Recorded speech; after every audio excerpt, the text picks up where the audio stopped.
I just believe they are there just bearing the name labor organization and some group of persons in position. If there is a point for him to look back and see what is happening to this labor organization, they've lost track. You're fighting for 30,000 and that's what you're celebrating? What has that got to do for a man that has to pay school fees of 2 children in any of these universities? Well, that's why they are saying that they have a message to the government, and until enough is done, they wouldn't keep silent. What is enough there? What have they been fighting for even before this issue of 30,000? There are schools that are shut down for almost 3 months, and these labor forces are there doing nothing. What do you now expect? Hospitals are there, they are not functioning well.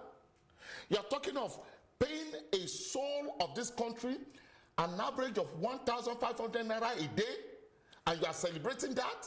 We understand the realities on ground now. To what extent do you expect a difference in the disposition of labor to have conversations that would yield results with the government moving forward? And others have also said that, well, the real work starts now with implementation of this law. Is it to the labor force or to the government? To the government and labor force. Okay. Now, some states owe salaries, some like Taraba, Imo, and other states all entitlements to pensioners. So to what extent now do you think we would have a feasible working welfare for workers? I don't think this labor that we are having this day will be able to do anything, because they are friends to some of these government agents, so tied in that call that they can't give a fight. But we've seen all of the headlines and they've been fighting to the nail. It's the people. The people and the political train that we were driving at that time, that was why it was that easy. Now, you faulted the labor unions, but to what extent now do you expect the presidency and then state government as well to respond and do the needful when it comes to implementation? Yes, I think we're going to depend more on the legislature. Those are the ones that might determine what happened to some of these laws that has been put in place. Yes, this president, we might want to do some certain things. Look, we're making a mistake here. The Paris form that was dished out was a loan. And if you dish out a loan to any of the state, the governor of that state, who is the administrator of that state, will determine where that money goes. You can't query it. Talking about the determination of where that money goes now, I'd like to bring to your notice as well, you remember the report of the governor of Ondo State, Rotimi Akeredolu, as towards the last tranche of 20 billion naira, which is expected to have been released, and then they have it to pay workers. The allegation they were making was that he fixed this money in a private account and utilized those yields. But some have also said that that is, in his response or counter-argument, he says that is impossible. But to what extent can we put checks and balances so that whenever we have such funds or intervention, we don't see the ugly head of corruption raise its head? Our law is an interwoven stuff. And some of these governors are so strong that you don't know. More stronger than the legislative house that ought to check some of the way our governors manages the fund that comes from the local, from the national executive. Taking for the fact that some of this fund that is meant to manage the affairs of the local government is also being managed by the state government. Okay, let's shift our focus now to some open secrets. Yep. Now, we know this familiar term, job racketeering.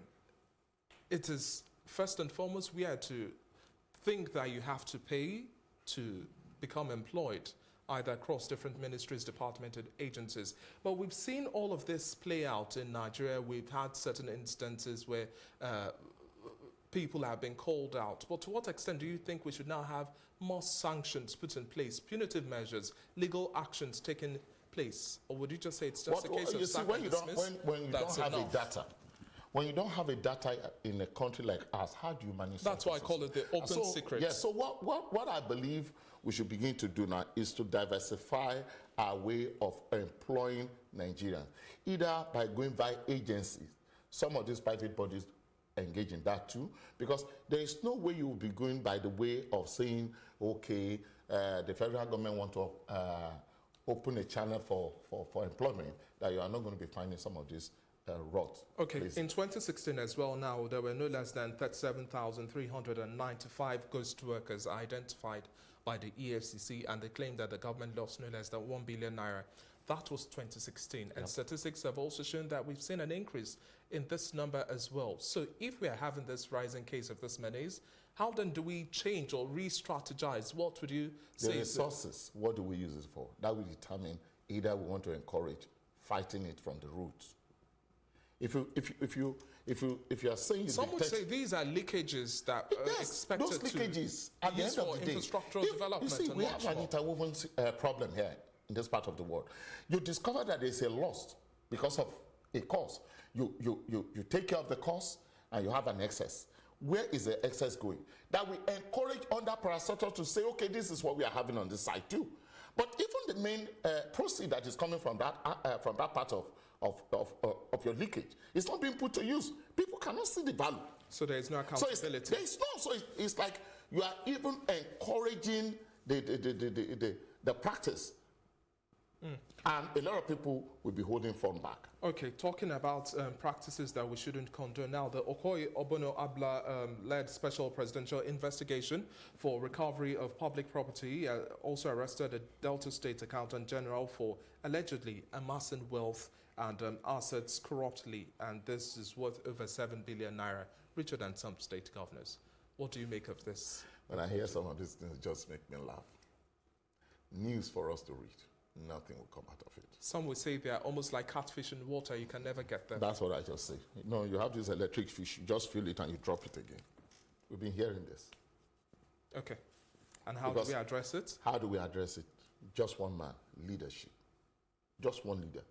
When you find one man following the right track, who is ready to bring the change, even right from his place of seat, the whole environment will change. When you hear the roaring of the lion, every other animal takes cover. You know that. Okay. Just one roar of a lion, every other animal within takes cover. Just one man can do the change. Okay. And talking about the welfare of workers, one of the pertinent issues that we've had so far, back and forth, is whether or not unionization should be allowed even in private organizations.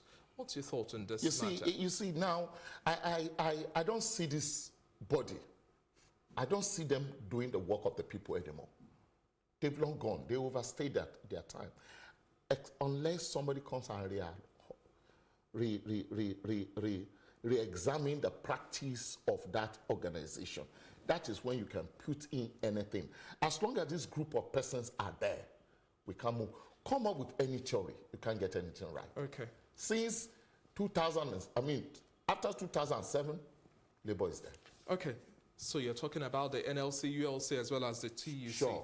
Okay, but in your last words now, irrespective of the challenges that Nigerians face, what's your word to the Nigerian worker out there to continue to be resilient? They just need to, like we're used to, continue to pray, hoping that a section or a sector of the activist institution will wake up one day and readdress some of these challenges for us. Thank you but very to much. depend on this labor force, they're gone. Hopefully we get better days, and then the next celebration of May Day comes with much more smiles. Thank you very much for your time. It's been a pleasure speaking with you, Shola Omolaya. Thank you so much. It's time to take a quick break now. When we come back after the short break, we'll bring you the reports from the rest of Africa. Do stay with us.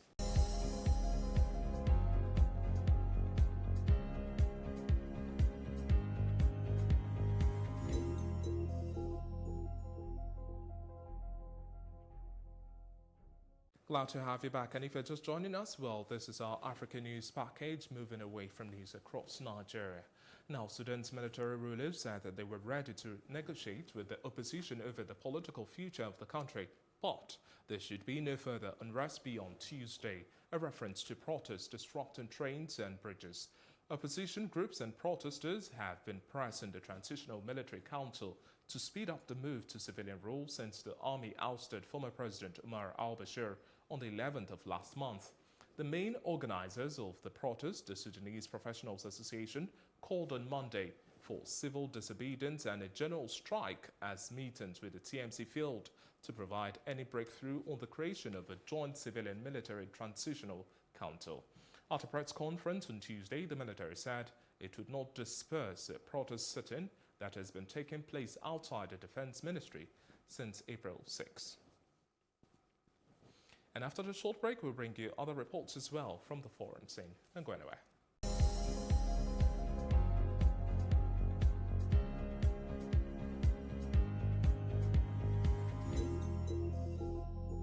About an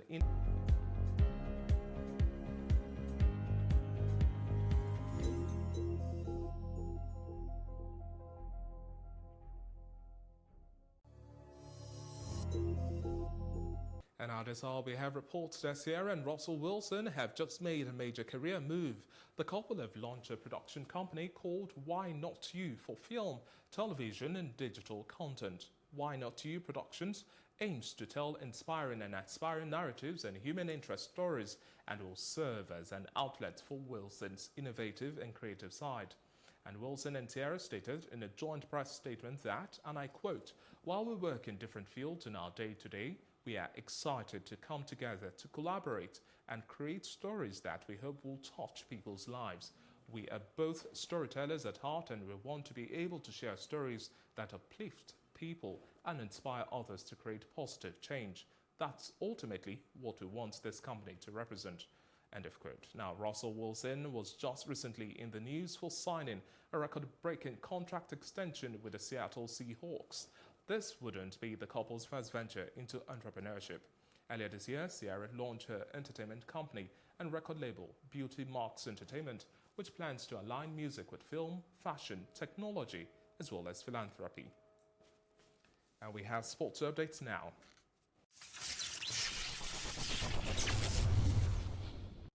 Bringing you sports update now, our focus is on Caster Semenya, who has lost a landmark case against athletics governing body, meaning it will be allowed to restrict testosterone levels in female runners.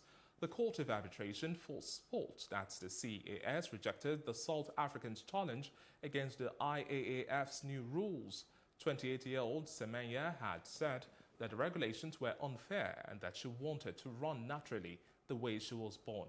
Now, the Olympic, World and Commonwealth champion at 800 meters and other athletes with differences of sexual development must either take medication in order to compete in track events from 400 meters to the mile or change to another distance. The CAS found that the rules for the athletes with DSD were discriminatory, but the discrimination was necessary, reasonable and proportionate to protect the integrity of female athletes.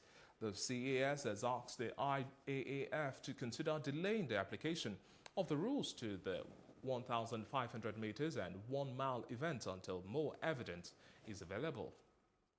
And there you have it. Sport wraps up our news roundup of events at this hour from our Lakers studio. For more news update and broadcasts, please follow us at Plus TV Africa. That's on Facebook, Twitter and Instagram. And please do remember to subscribe to our YouTube channel at Plus TV Africa. We have plenty more news coming up at the top of the hour. To stay tuned to Plus TV Africa.